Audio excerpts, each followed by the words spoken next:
दुनिया भर में लोग पालतू जानवर रखने का शौक रखते हैं।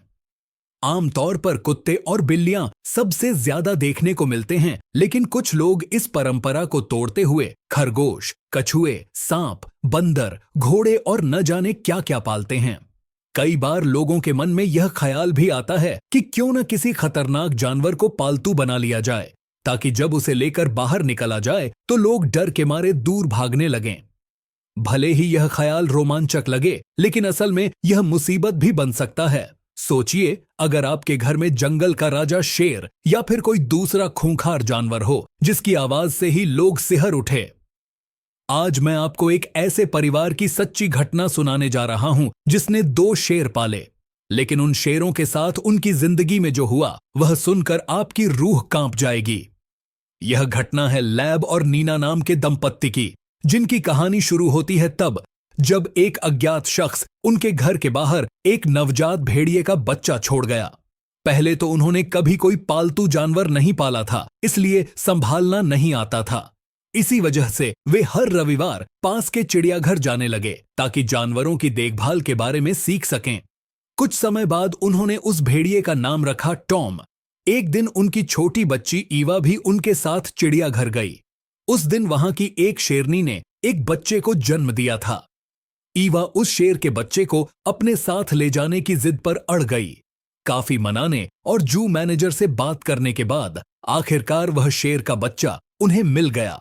उन्होंने उसका नाम रखा किंग।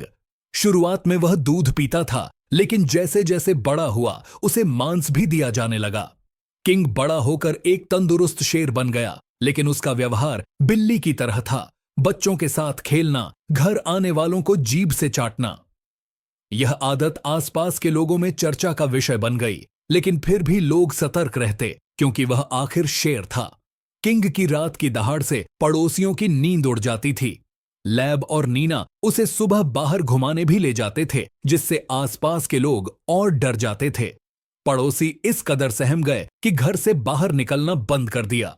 परिवार ने सोचा कि किंग को वापस जू भेज दें, लेकिन वह अब परिवार का हिस्सा बन चुका था, इसलिए उसे रखना ही पड़ा। उसकी लोकप्रियता इतनी बढ़ गई कि वह फिल्मों में भी नजर आने लगा। Unbelievable adventure of Italian and Russia नाम की फिल्म में भी वह था। लेकिन वक्त हमेशा एक जैसा नहीं रहता।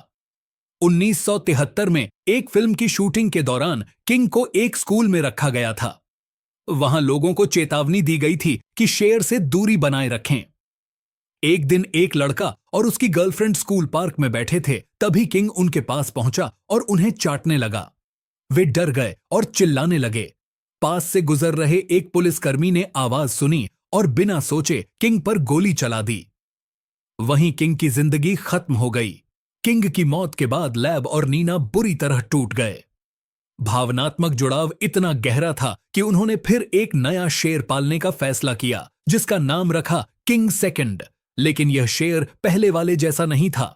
परिवार से उसका रिश्ता ज्यादा घनिष्ठ नहीं बन पाया। फिर भी वह कई फिल्मों में काम करने लगा। कुछ बार शूटिंग के दौरान उसने डायरेक्टर का पैर और कैमरामैन की उंगली काट ली। 1978 में लैब का निधन हो गया। अब नीना को अकेले किंग सेकंड की देखभाल करनी पड़ी। वह उसे जू भेजना चाहती थी, लेकिन भेज नहीं पाई। 24 नवंबर 1980 को नीना घर लौटी तो उसे जले की गंध आई। पड़ोसी जलते हुए कंघी के दांत उसके घर में फेंक रहे थे। इस वजह से किंग सेकंड गुस्से में था। नीना जब उसे खाना देने गई तो उसने सीधे उसके सिर पर हमला कर दिया। नीना वहीं खत्म हो गई। उसका 14 साल का बेटा मां को बचाने आया तो शेर ने उसे भी काट डाला। बच्चे की जान अस्पताल ले जाते समय चली गई। पड़ोसियों ने शोर सुनकर पुलिस को बुलाया और किंग सेकंड को गोली मार दी गई।